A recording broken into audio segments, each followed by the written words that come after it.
Welcome to the Page by Page Book Club. I'm your host, Paige Imprint, and I bring you weekly book club meetings wherever you get your podcasts. Y'all, you saw the title of the episode, right? Oh my gosh, I could not be more excited to get to share this episode with you all. I had the incredible opportunity to talk to Victoria Wilder about a month ago now about all things Bourbon and Proof, the Bourbon Boys series, the Rig Family series, how she got into writing in the first place, maybe even what's coming next in the Victoriaverse, and she was just an absolute complete and utter delight. I could not have had a better time chatting with someone, and I could not be more grateful for her taking the time out of her day to join book club.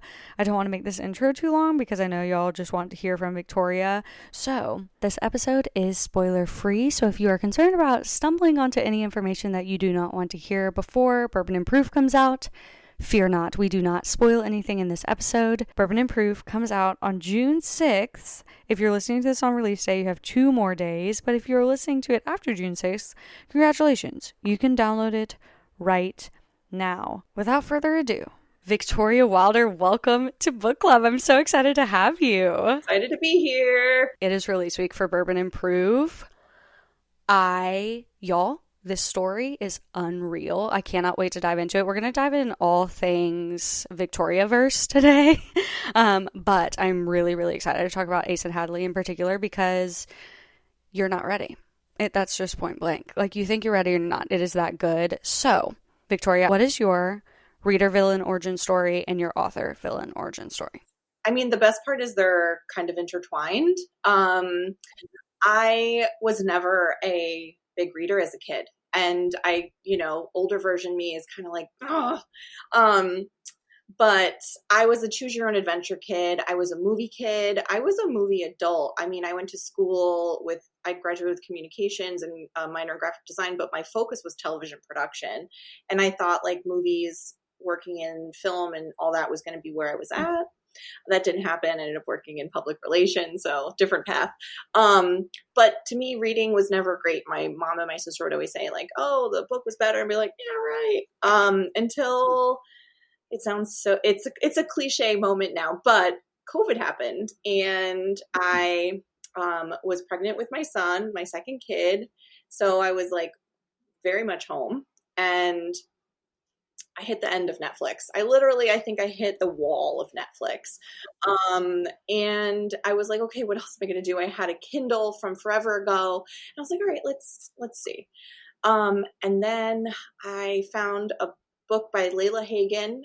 She, writes really like light, great romance, and they're all interconnected series with brothers and sisters and not taboo, but, like each sibling has a story.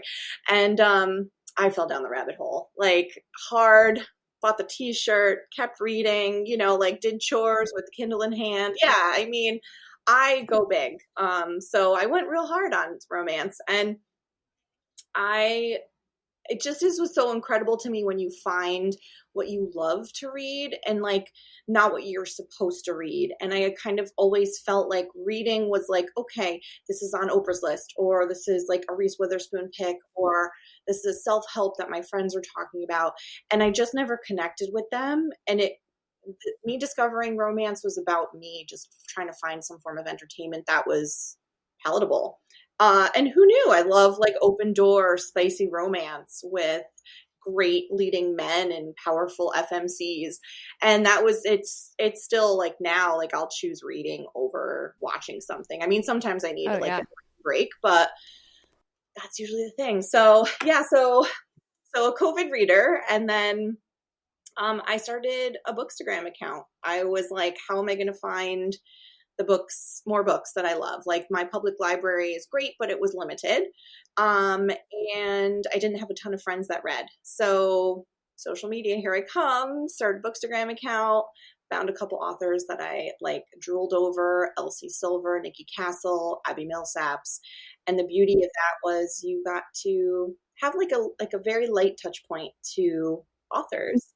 And, they were super gracious enough to have quick conversations with me about what it was like for them to start writing, and what that publishing journey looked like for them. And I always knew, and I think a part of me always knew that I wanted to write fiction. I always wrote some version of something. Like I wrote marketing and press releases. So writing was always like a part of my, repertoire, but it was not in the way that I write now. And I remember a friend of mine, he published a book about George Washington, and I remember like his publishing journey. And I remember just being like kind of annoyed at myself that I didn't do that, because I think that's what I wanted. Like, and it was never like this aspirational thing that I wanted to be, but I just was like, why? Like, I can do that. I can do this.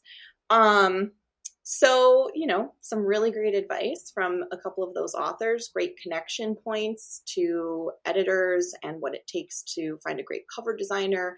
And I put a few deadlines in play, and lo and behold, I released a book.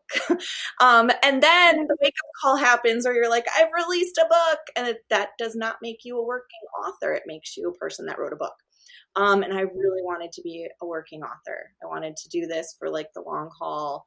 I don't have plans for retirement. Like, this is my retirement plan, right? Like, this is what I want to do for the rest of my life. The dream. It is. Yeah. And, I just remember, like, you watch all of these movies growing up, especially like 80s and 90s movies where it's like, follow your dream. And I remember like watching like Center Stage and being like, I don't want to be a dancer, but I don't know what my dream is. Like, what do you go for if you don't know what it is? And like, here I am like knocking on 40's door a few years ago. And I'm just like, okay, wow, is this this is the dream? This is what that everyone's talking about. Who knew?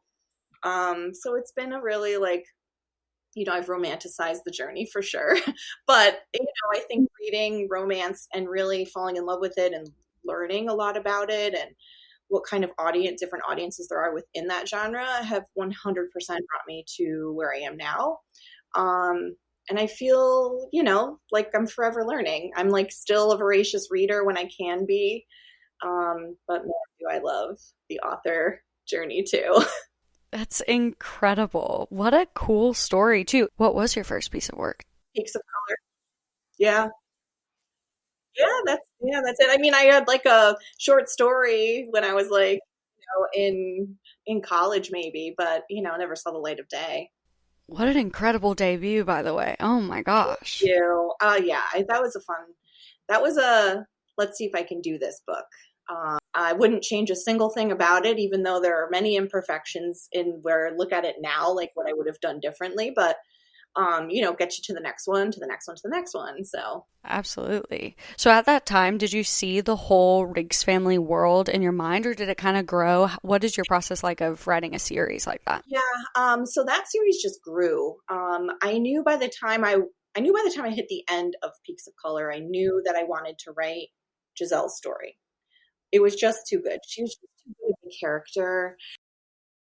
There's just something really poetic too about the best friend getting the story. I was always the best friend, so I really was like, she freaking needs a good one. And her and Henry's story, like even now, I just love that story. There's just something about that sort of second chance scenario. I poured a lot of my heart into that one, which is really funny because like when I released, so I did I did arcs and all that, your second book, you're like really excited.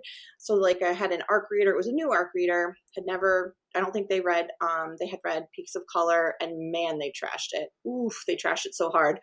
And I was like, it was in the dumps about it too. And it was like right before release. And I was like, oh, this super sucks because I really enjoyed this. And then it was just like, it's like such a little poetic lesson because like somebody that really, really hated that story, for others, it's their favorite. I've had like people like have tattooed phrases from that book on their body. And like, to me, that's just like such a good example of like what somebody considers like that's something that touches them, someone that considers something else that's just total, not for them. So yeah, that was a fun book to write. But yeah, the Riggs family rolled out. I mean, in the back of my mind, I knew if I was going to do a series, I had to like prep that in the first book. But I think the I think the way that people reacted to that first book just made it feel like, okay, well, I can keep doing this, you know? Um, so yeah, I really enjoyed writing that series. I loved like the interwoven dad in that series, and I just had fun with that one. And yeah, now we're on, wrapping up the end of the second series, and It's so wild. It's so wild. I read Riggs Family in a week. I read the whole thing on vacation because Torianne recommended it. And at the time, I didn't have a bookstagram. I just happened to follow Torianne, and she was like, read this series. I devoured it like in 1 week. It was, I love it's just that. such a good one. What was the process like of transitioning from Colorado to Kentucky, from the Rigs to Fiasco? What's the bourbon research like? Were you a bourbon drinker before? Talk to me about that. Yeah. So I mean, there's parts of the business in that play too, because like when I wrote books 1 and 2, I was like, okay, if by book 3 in the Riggs family, if I can make enough money on that so that I can actually pay for this as a hobby, right? So like I'm not taking money out away from my family. I can actually fund this thing that I'm doing. I was able to do that by the time I hit book 3. Is it a part-time job? No, it's not even making money for a part-time job. So, by the time I was in my next series, I'm like, okay, if I want to keep doing this where it's sustainable, I would love for this to go really well. And I am super lucky that I have a very supportive partner. And he said, if you feel like you need research, go do research. So I was at dinner with my sister and my brother-in-law, and we were talking about podcasts, and my brother-in-law was telling me about Pappygate, which is, scandal in Kentucky about bourbon, and, the trials and tribulations of, bourbon on the black market and all this. And I was so intrigued, and I was like, there is not enough, like bourbon's sexy, like, name any mafia kingpin romance, or morally gray male main character, even like really feisty female characters, and they're like drinking a bourbon neat. And I just like was like, how do I like need to lean into this. Went to Kentucky with my best friend Pam, and we toured and sampled a lot of bourbon. I left there thinking bourbon just burns, to leaving and thinking I adore this. And I knew going down too, I knew if I was going to do a series about bourbon, there's a subculture, just like there is in romance, right? And you want to do it justice. You want to not piss people off. You want to be able to know what you're talking about in a way that it feels authentic. So if these main characters run a bourbon distillery, they need to not call a whiskey thief the thingy that's copper, like that type of stuff, like things that expand beyond just a good Google search. And I got a lot of that from like really smart and just really passionate tour guides. And it's just a wild industry. Like so much of it is different in the Kentucky, Tennessee area, especially. They have like majors in colleges and universities that are based around bourbon. And, I'm in the Northeast, and that's just like a wild concept to me. Not that we don't have like, whiskey distilleries up here, but it's just different. Yeah. It's totally different beast. In Nashville, I'm like, oh yeah. Yes, exactly. So yeah, so there was research had, and I was like, I felt so good writing Bourbon and Lies. I also had sort of said to myself, do this the way you want. Do this how you would want, not what you think a trend is, not what you think another author is doing that's working for them. Do it the way that you know how. And obviously the smart things, right?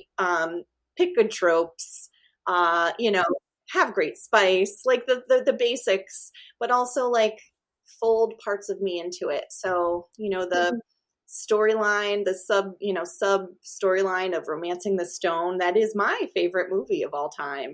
I love that.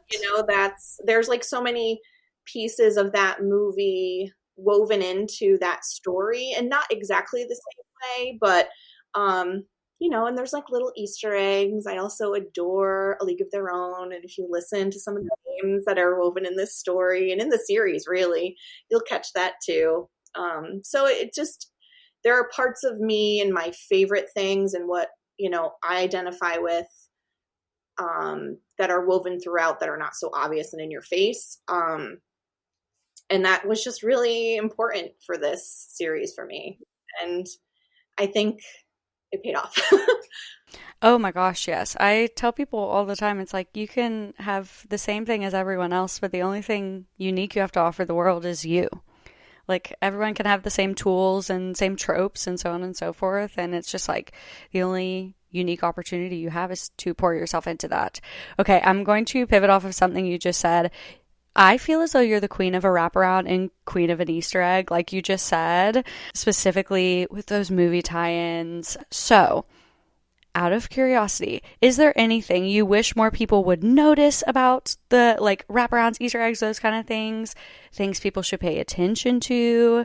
And I feel as though I caught so many more in my reread of Bourbon and Lies because I was like going back in, knowing the end, coming back to the beginning. So, all that to say, what are your favorite Easter eggs? What should we pay attention to?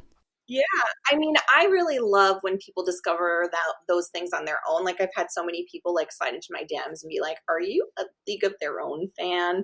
And I'm like, "How'd you guess?" Like, there's a place called Hooches, and Marla runs it. So yeah, I guess.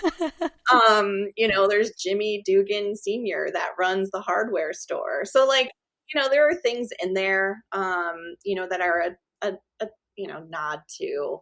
Um, Pivotal things for me. What to look out for? I don't know. I think it's a matter of like how much do you want to dive into a story, right? Like you can read my books and take it for what it is. You can read it and hopefully just enjoy the hell out of it. You also, if you wanted to go back in and reread, I do really try to like fold in some decent foreshadowing. There's, Yes, you do. symbolism in there too, and not in Mm-hmm. everything. I do not take this. I'm not like, I'm not pretentious about it.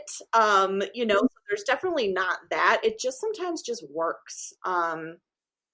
The symbolism with snakes in the first story and how that sort of ties in, and why she was finding these things that Julep was leaving her on the front step. If you were paying attention, maybe you would, like there's those pieces.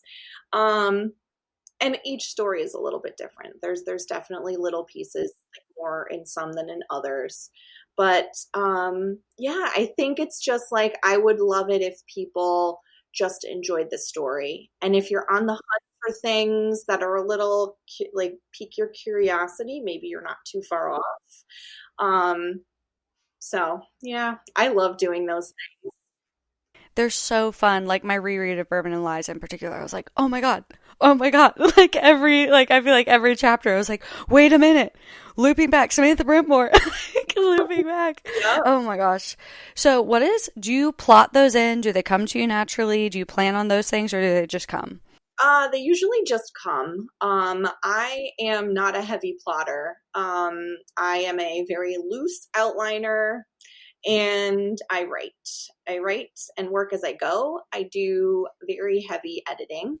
I do I do a couple of rounds of developmental edits with my editor where we're just talking story. I have an exceptional PA beta reader that is like pretty much also like a dev editor. So I have people in my corner that want to work through a story with me. So like I will never type the end on my first draft manuscript because in no way is that what ends up coming out. And like a lot of the things, like a lot of the components of the story are there, but they're just maybe not worked in well enough yet. And sometimes I'm like, ooh, you know what? This person, I don't think I want this person to be actually dead. And somehow I've like put that in my brain and it ends up working. Now, is this a sustainable lifestyle? I don't know. We're still working through that.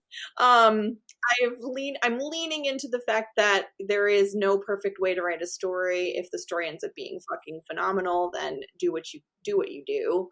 But for like my sanity, I am trying to adjust how I deliver things to my editor so that, the process is a little more, not I want to die like a couple weeks before things are due. Yes, that is totally understandable. Speaking of that, how has your process changed? What is your advice to people? Like, is there anything you do that you love? Is there anything you wish you would have done differently? Any advice you could give anyone? Yeah, I mean, I think it's like, so I think I'll like take my own advice, and it's because this happens almost with every single book, and it is you can write. Tell yourself you can write and just keep writing. Because I definitely, imposter syndrome is a real thing. I've gotten to the point too where I've gotten like in my head so much I can't just write. And that's just, I'm not doing anybody any favors by doing that. And it's like really silly to look around and think you can't do something, but you can. Um, I think if it's any advice that I could give anybody, invest in the things that will impact your story. Because, like, at the end of the day, yes, the things that are important that are going to sell books are for sure marketing, a great cover, smart business decisions. But if you don't have a really good story, like if you need help getting it to that, if you need help getting to a great story, invest in those things first. So like I'm a huge, huge advocate for developmental edits. Um, and that's, for people that might not know, like developmental editing is really talking about plot line, story holes, character development, character arc. Your character, your hero and your heroine need to go on some kind of journey. So like there are like core things, and they're usually uncomfortable and sometimes hard to hear. But if you put on the hat of this is something I need to be okay with it not being great right now so that it can be great. Um, that would be my advice. I definitely have to put that hat on. Like I know when I'm ready for developmental edits, my feelings don't matter. Like they truly don't. They start to come into play more with like line and copy edits, right? Because you want to like maintain your prose and feel like you're not losing your voice at all. But for the core of the story, yeah, rip it apart. Let's put it back together in a way where it's going to feel so good. I love that. And I feel like that is very evident in your stories, your willingness to do that, because they are so intricate, so beautiful, and they just feel very well thought out. I feel like that results in a very clear, like, one thing I love about your books is the sense of setting. Like, and I have aphantasia. I can't visualize anything, but I feel at home in Fiasco, Kentucky. I feel at Absolutely. home in Strutt's Peak.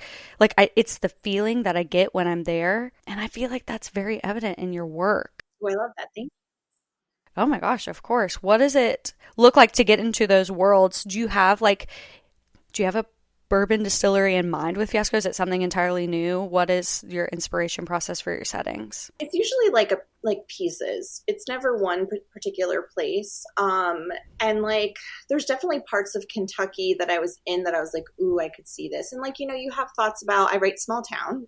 That's Hmm. like trope, I suppose, but also like subgenre of romance, like a Sure. small town romance.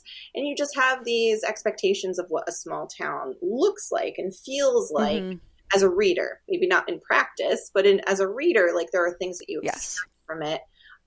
So I definitely take, setting in mind, but also just like the feeling and the Hmm. forever learning of how to show and not tell. Which is just like a heavy conversation I have to have with myself every book. Okay, so it's like, Yes. what am I telling you versus what am I showing you? And it's a fun little exercise that hopefully pays off. We visit Strutt's Peak from your first series in a chapter or two of Bourbon and Proof, and the setting is so clear. I was like, oh, and we're back. Like the feeling was so clear. Oh my gosh. Which I know that's not a question. I just have to say. No, and it's like I love that. I love that you appreciate it because it's definitely like it. It. I think I was doing some brainstorming with my beta readers like way early on. Maybe it could have been my editor too. I don't remember. And I was like, "Ooh, wouldn't that be so fun if we went back?" Because I gave a little taste of Henry in Bourbon and Secrets because he flew the plane that brought the girls somewhere, and I was like, I kind of want to do a little more. And it's really just like aside from it, it just made sense for this story, but it's also just like a nice thank you nod to, the crew that's been with me for a while. And if you haven't, then you maybe want to explore a little more.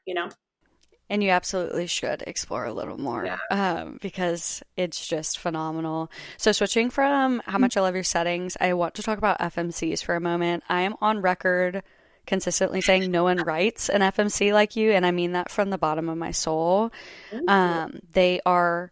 They're so three-dimensional, I feel, and so strong. What are there pieces of you in that? What is your process of writing an FMC in particular? I mean, your men are incredible, but Thank you. So I think that's like such a compliment. So thank you so much. I don't know. I mean, there are parts of me, I think, in every story, but not necessarily in every FMC. I don't know. I think I really love reading strong female characters. I really love reading romantasy. And in so many of those stories, it's a heroine's journey, not a hero's journey in my mind.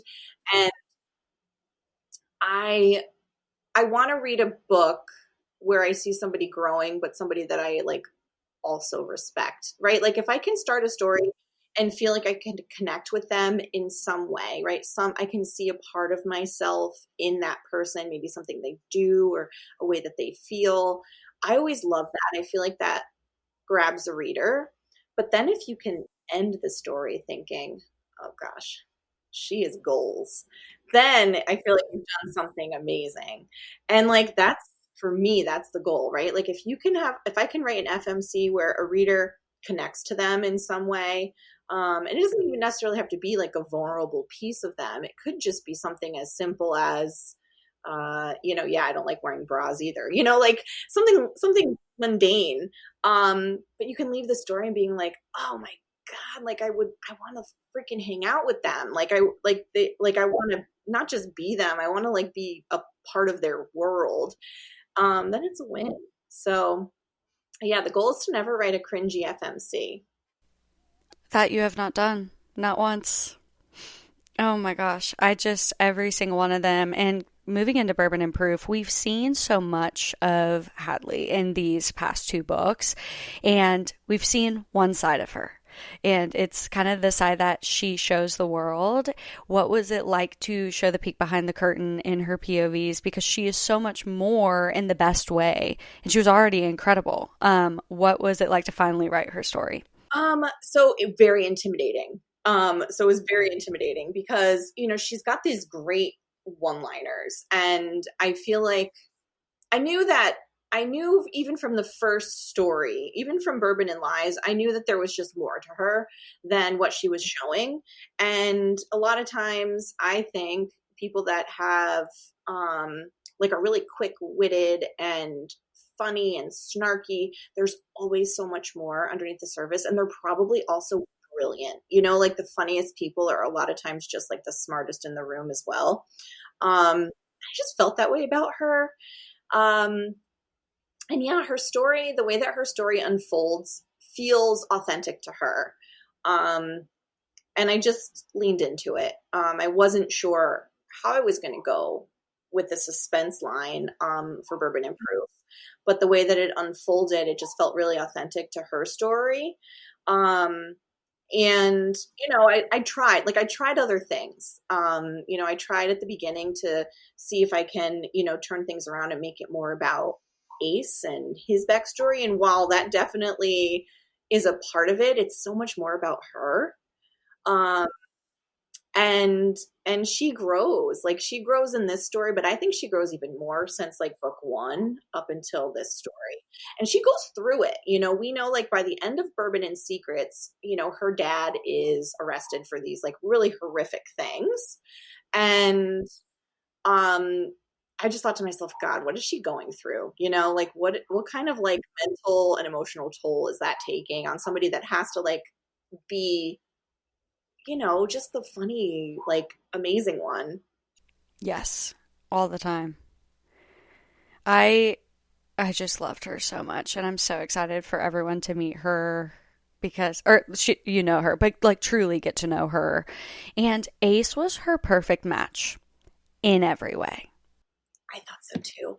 And he was like, I did not have plans like before writing Bourbon and Lies. Like was not like, let's get the snarky best friend in for the brother. They just kind of like had this exchange, and I was like, okay, this might work. Okay, this is cool. And then by the time I was done with it, I was like,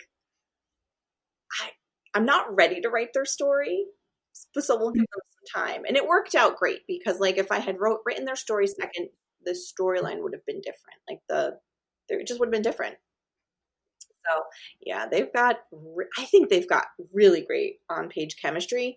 And you could ask me how I did it. I don't know. They kind of did it themselves. Like I wrote it, but I just felt like it existed for them. It did. And they've had chemistry since the beginning in many ways. Like, and just getting to experience it in a full book was unreal. And Ace's characters, again, much like Hadley, so much more than you would have ever imagined. Yeah. And I just love them together. And I also love the mutual pining. Mutual. Totally. It's really funny. I was listening to the audiobook for Bourbon and Lies, and I didn't realize that I had even done this, that I had introduced Ace before I introduced Grant to the story. So I think a lot of people, when you're first reading it, you're thinking, oh, this is the MMC. This is going to be Lainey's guy. And it's not. Like, he's not the guy. So yeah, I think from like that first scene where he's like a little bit gruff and you're kind of like, ooh, who is this guy on the front porch in Kentucky? And he like runs this distillery. And then you get to find out a little bit more about his backstory, and kind of the lengths that he goes for the people he cares about. He's just so freaking swoony. He is. And it's so much more than like even I could have guessed and expected and wanted. Yeah. And the morally gray. Yeah. Yes.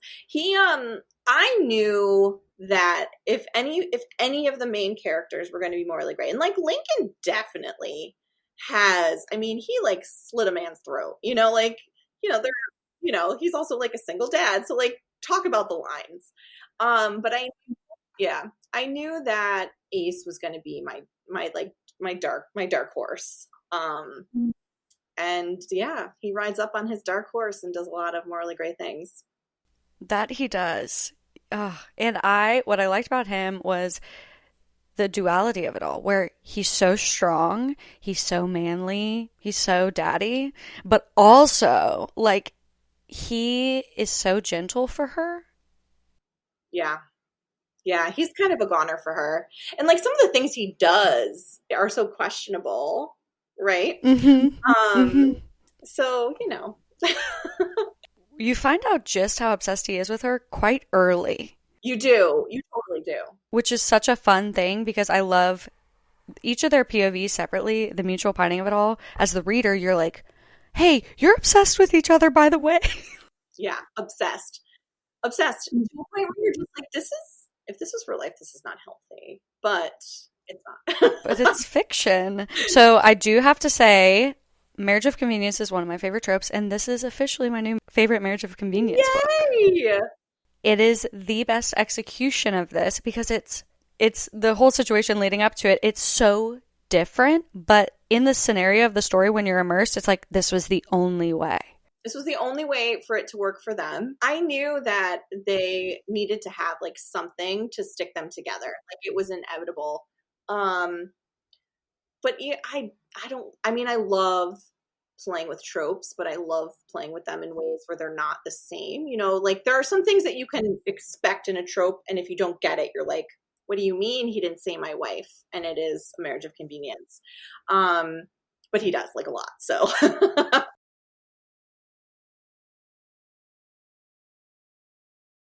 yeah, I was so the daddy kink in this, I just think it has like I think daddy kink, it depends on how you consume, how you maybe also practice yourself, like all of those things, like so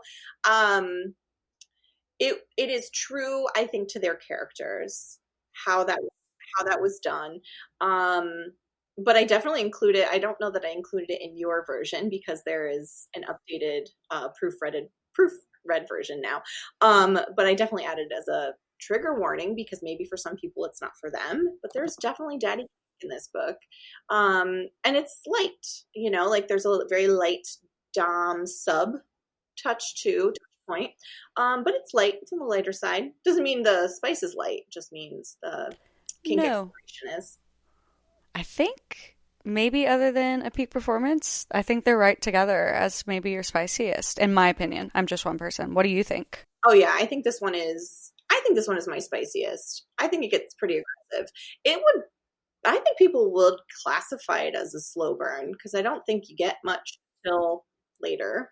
But I mean, you get little blips throughout. So but if you're along for the ride, I promise it's worth the payoff. Well, that's what I was going to say is I was not feeling it was a slow burn because the tension kept once you were like higher, higher, higher, or like a rubber band, like pulling, pulling, pulling, pulling. And when it snapped, Yeah.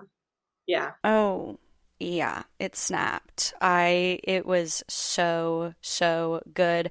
So going off of the marriage of convenience trope conversation, what is a trope you're dying to write, haven't written yet, or maybe want to return to? Yeah. So I would love at some point to just try to touch upon all of them. I haven't written Single Mom yet, and I think that'll have a place soonish. I don't know when. But I really love Right Person, Wrong Time. There's a little bit of that in Hide and Peak. Yeah. But yeah, I don't know. There's just something about that. Like when the universe just doesn't work in their favor. It also just feels very real to me. And like, I remember being like a pining, teen and being like, it's just this person, they love me. I know it's just time, never, that was not true, but, but for fiction, I just love that. I love it. I love it too. And so I don't know if it's a trope or maybe just a plot device, is your use of witness protection in the witness protection program. Can you speak to that? What's your interest in that? How did that start? I just think it's a really, what a compelling story, and something that you can't talk about, and something that's just intriguing. I really loved it. I loved the idea of somebody hiding out in a way that felt safe, but also at any point something's gonna, shit'll hit the fan. And Witsec does that. It really worked. It worked in Hide and Peak, and I really enjoyed it. And then I just loved the character B. Harper. I was gonna say that was my next question. Yeah, I think different people picture her differently. And I think she's evolved a little bit too. When I first wrote her, she was in her late 40s, kind of like a La Femme Nikita vibe. And then as she kind of evolved, I don't know what, maybe it's the name. She just had this B. Arthur from Golden Girls vibe. Her clove cigarette and total take no shit attitude. And it just felt right to have her be the person to bring us to Fiasco in book one.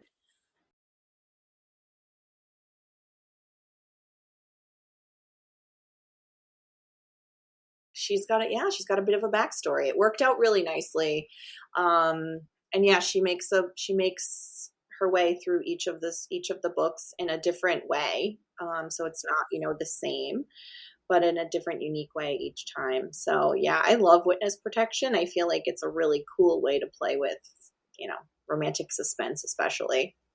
Absolutely.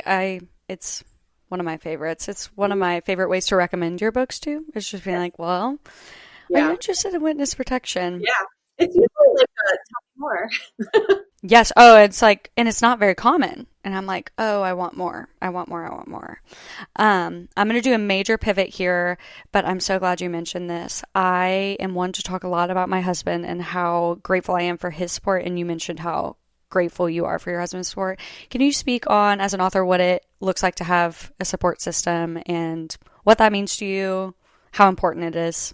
Yeah, It's really interesting to have a person without me even really knowing this, because when I met my husband, I was working in PR. I was, doing marketing for tech companies. So it, like with everything, you marry somebody and you're not the same person throughout the whole relationship. And I haven't like, you don't like really I don't think I valued it until I was like, there are so many parts that aren't the same anymore. And we just, I'm lucky that he is the kind of person that wants to grow. He's, a feminist through and through, and, is like, how can I help with the kids so that you can get your writing done this weekend, or you have a deadline? Like, and, he's very aware, like, of what kind of mood I'm going to be in too when it's getting close to deadlines. So I think, I think having a partner that sees an end game even before I do, means the world. I just feel very lucky. I know there are a lot of writers, authors in this romance world that do not have that kind of support system. And the amount of respect that I have for them to continue to write without that is immeasurable, because I don't know that I could do this without his support. And like, he was the person that said, when I was like, I might try writing a book, and he was like, all right, well, let's do it. And I said, we'll try it. We'll try one, and then let's try two, and let's go again. And then when we hit Bourbon Boys, I was like, this needs to work, because I need to contribute to our household again. Like I came to our relationship, like, earning more than my partner. So to like be in a different spot financially, and like, that was like a very hard pill to swallow, and be, vulnerable in that way. And him being like, listen, you're fucking great at this. Like, let's keep doing it. It's great. It is really wonderful to have. Is everything sunshine and rainbows all the time? No. Like, we're a normal, married couple, but it is a true support system, from my husband through the rest of my family. My youngest sister, Blair, is, comes and joins me at events and helps run tables. She'll also brainstorm with me if we're like really feeling it. And, my mom is the person that would be at the, kitchen counter reading Bodice Rippers when I was, a teen. And I'd be like, Mom, what the hell are you reading? And she's just, she'll be like, we were at my daughter's game tonight, and my sister's like reading my blurb for Bourbon and Proof. She's like, oh my God, it sounds so good. And my mom's like, when can I order the paperback? I'm like, not yet, Mom, it's coming, So it's just, I feel lucky. And my dad doesn't, my dad cracks the book open to read the dedication and cracks the back to make sure he's somewhere in the acknowledgments. And that is all. And I say, Charlie, don't go further. You don't need to read what's in between. So, I love that. I say all the time, there'd be no Page Imprint without Mr. Page Imprint. Like, in the moments I don't believe in myself, he'll come to me with research. He's like, he believes in me more than I believe in me, and it has made all the difference in the world. Speaking of just like support people on your team, can we talk about Whiskey Ginger Goods and just what that relationship has looked like? Because your covers are unreal. They are the most talented, incredible. My dream, I think, would be to be illustrated by her one day. Right? Like, I think that's my dream gift. Oh my gosh. How did you come into that relationship? First of all, she's lovely. And you can't always like look out in that realm. So like, I feel very lucky there. I shot my shot. I saw some amazing artwork. I think it was on Etsy that I saw of hers, or maybe Instagram. It was Etsy. And I, hunted her down on Instagram, and I was like, okay, in my kitchen doing like a paste. I was like, what is the worst? She ignores you. Cool. She says, not interested. Even cooler. And, I said, I did a quick intro and was just like, are you ever interested in, doing a cover for a book? And she was like, well, it's not something I've done before, but it is on a bucket list. So we hopped on a call, tried to have like a vibe chat, and it was really great. And then, I described to her what my two main characters look like. And she's like, I'm a redhead, and my partner kind of looks like the person that you're describing as the male main character. So worst case scenario, I've just drawn me and my partner, and we can just call it a wash if you're not into it. So then she sends me this cover a few weeks later. I get it, and I'm like, I called my sister right away. I'm like, tell me this is amazing. Like, right, this is amazing, right? And she's like, this is amazing. So I I was like, Lonnie, this is the most beautiful thing I've ever seen. And you have to do the rest of my covers. And can you please do the rest of my covers for the series? Because if I release this, I have to release the next two. And then she went and painted the back of the cover too, which is like also just stunning. And yeah, and she's just like a very lovely person. Genuine, and like the talent is limitless. If you've like stalked her website, phenomenal. So I feel incredibly lucky to have just reached out and have connected with her. And I feel like there are so many people that have picked up the book just based on the cover. So that was the other thing. Like when I saw the cover, I was like, oh shit, this book has to be really good now, because people are going to read it. I don't want people to be disappointed when they're like, gorgeous cover, shitty book. So that was, I think it was a lot of like, for me, I was really motivated after seeing my cover too. I got like a better visual of who the characters were. The same thing with the second, and then with the third, I was just like, oh man, like it's like it felt really good to connect with a creative in that way. And yeah, I will forever be grateful to her for saying yes and for coming into my life at the Bourbon Boys series, because I think for me, she breathed new life into what my characters were. It was she gave me like a little oomph, halfway through writing and all of that. Forever grateful for that. She's just unbelievable. My childhood best friend's big fan of yours, by the way. And when I say this on the podcast, she's going to scream. But we were talking the other day because she just finished Bourbon and Secrets. She like went on a Victoria Water journey, which as she should. And she was like, only a woman could draw a man like that. Oh, I know. Like literally, like only a woman would create a man that handsome. And I'm like, and isn't it the truth? It's so true. And they're so hot. Sometimes I'm like, which one is better looking? Is it the man is it the girl or the guy?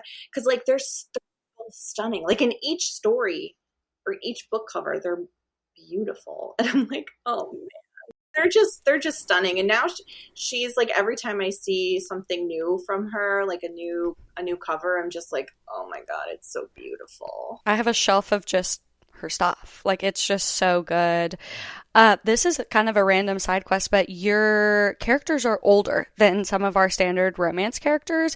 Can you speak on that at all? I know you started writing not older, but like you know, totally older. It's not fine. In your 20s. So is that your inspiration for that? I love reading more mature characters. Yeah, I think there's just I don't want to say there's a lack of them, but like I think more consistently characters are in their 20s, right? And not that like there's a significant difference between a character being 27 to 31, but sometimes there is, I don't know. I think it just feels better to me. Like I feel like I can connect to them better. And I also feel like am I ever going to write a character in her 20s? Yeah, sure, probably. Because man, oh man, do I love really good, like taboo age gap. Like not at a gross level, but, I think there's something really, great about reading about a woman who's like in her 30s that hasn't figured it all out yet, and I just think, God, I mean, I'm in my 40s and I feel like I haven't figured it all out yet, So like, I feel like I think it's like the classic. I think it was definitely in Clueless, where Cher says, I can't believe I'm quoting Clueless. She says like they peaked in high school, and like that forever sticks with me. I'm like, I don't ever really want to peak. Like I would love to just be on the climb. So I kind of keep that in mind with my female main characters and just hope that they just haven't peaked yet. Like they're out there. This is their journey of peaking a romance. So I love it so much. And to the listeners, if you want a really great age gap from Victoria, the sneak peek is unreal. oh yes, yeah. Michael is So delightful. good. Yeah. Like, so good. I feel like out of all of them, that's the one I don't talk about enough. Like, oh, so, so good. So, I feel like the shift between the Rigs and the Bourbon Boys maybe marked a shift in your career in a sense. If you could have coffee with the version of yourself that was going and transitioning from the Rigs to the Bourbon Boys, what would you tell her? Any advice, any words of hope, affirmation for her? Yeah, I mean, I think it's probably the same conversation I would have at the beginning of each book, which is just like you can write, believe in what you can do. And that transition from the Rigs to Bourbon Boys, I just put a lot of pressure on myself to do something different, but that felt really good. And I think whatever advice I gave myself at the time to just keep going, it worked. And I think there will always be nerves starting a new series, right? Because at some point there's going to be a book that just isn't your best work. I would like to believe that each book is better than the last. And if I can in some way make sure that happens, maybe from a reader's perspective, that's not the case, right? Because you have a favorite or whatever. But from my perspective, if the next book is better than the last, then I'm doing something right. So I think what I would say to myself is stop looking around. Stop looking around, focus on what you want to do, write the story that you want to write with all of the things that you know, right? Like things you know about trends, things you know about tropes, what you know about your reader. Keep that in mind, but don't look around. Yes, the grass is greener where you water it. It totally is. And also, it's wildly different to look at somebody's career who has been doing this for 10 years more than you have and think, of course, you're going to be in different places, Yes. So Comparison's the thief of joy, and comparing your mile 4 to someone's mile 8 is not helpful. Oh, totally true. I can't run a mile anyway, so might as well just enjoy the ride. Ain't it the truth? Oh my gosh. So true. Okay, so as we're coming up on the end here, how are you feeling? What are the feelings wrapping up Bourbon Boys? We talked a little bit before the episode started of you just haven't quite let it hit you yet.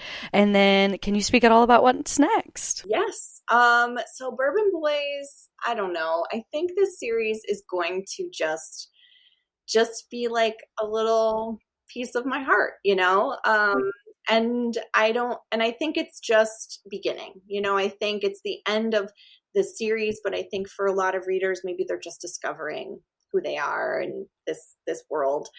So that makes me happy and hopeful. I haven't written the final extended epilogue yet. I think I've been putting it off. I'm just not ready to I don't know, feel all those things. I definitely cried my face off when I was writing the epilogue for this, but I think it was just you. I think that was inevitable. But yeah, I'm excited. I think I am, instead of nerves this time, I mean, there will always be nerves. I mean, I'm pretty human and definitely an author. But there will always be nerves going into a new series, but I'm actually really excited. And I've had fun playing with bourbon. I've had fun learning about how alcohol is made and the subcultures that exist around it, and an entire world of women that exist within whiskey.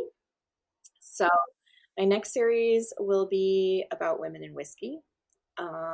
It's, instead of the Bourbon Boys, you get whiskey women, and it'll be based in Tennessee. You're coming to me. Coming to you. Yeah. Oh my gosh. Come stay anytime. Come visit. Exactly. And you have already met the male main character for the first book. You met him in book 3. And hopefully he's as delicious as I tried to describe him. If it's who I think it is, yes. Yeah, but he is a jeweler by day and a crime scene cleaner by night. And he's hot. And he's so hot. Yeah. So I do not have a shareable title yet, but yeah, it'll be a Women in Whiskey series, and it'll be based in Tennessee because Tennessee whiskey. Oh, I'm over the moon excited. Oh my gosh. I prepare to be sick of me if you're not already. No, I mean, do you want to know what's so brilliant is that so I was in a lot of different places about what I was going to do, where I was going to go next. I went out to Montana to do a little research and, also to like hang out with my amazing cover designer for a little while. But I was like, okay, like I think Montana eventually, but I don't think yet. Like I'm not ready to lean into true Montana.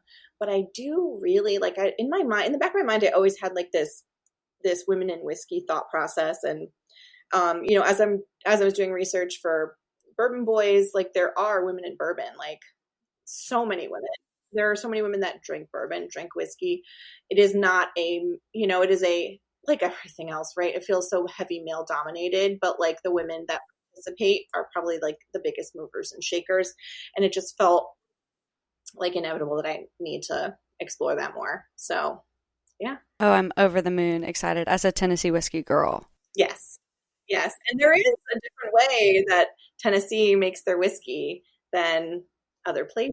That there's like, so there's some cool learnings and stuff like that to go along with the stories that are coming. But yeah, I'll be staying in romantic suspense because I really love playing in this sandbox. Thank God. Oh yeah, romantic suspense all the way.